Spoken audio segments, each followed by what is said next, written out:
Hello everyone, welcome to my channel.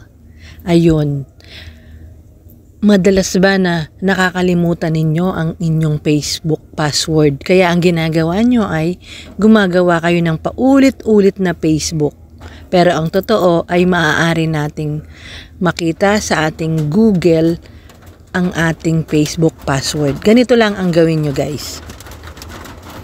Dito sa ating cellphone, hanapin natin ang ating setting.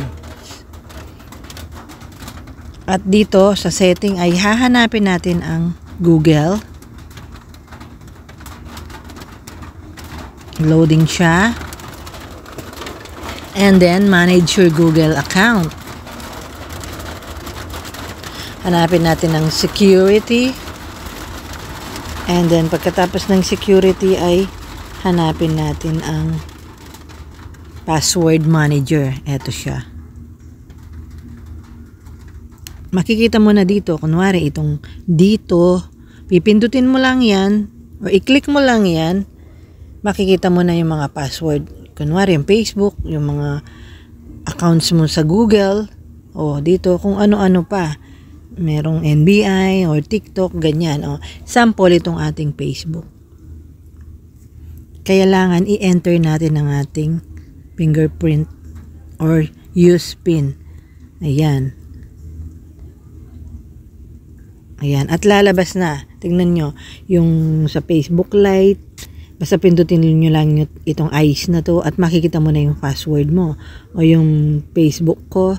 Ayan. At yung ibang mga Facebook na ginawa ko. Ganyan lang. So kung aalis tayo dito ay titignan natin yung mga kagaya ng TikTok.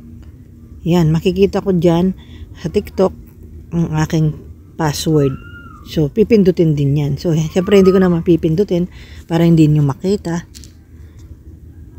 At marami pang iba kagaya nitong dito. Yan lang. Oh, di ba? Makikita natin yung ating mga Facebook at napakadali na makita yung mga password natin sa ating Google. Ganun lang kadali. So, hindi na tayo kailangan gumawa ng panibagong Facebook. Paulit-ulit nating nakakalimutan ng ating password. Ganun lang kadali na makita yung ating password. Thanks for watching guys. Sana ay nakatulong ako sa inyo.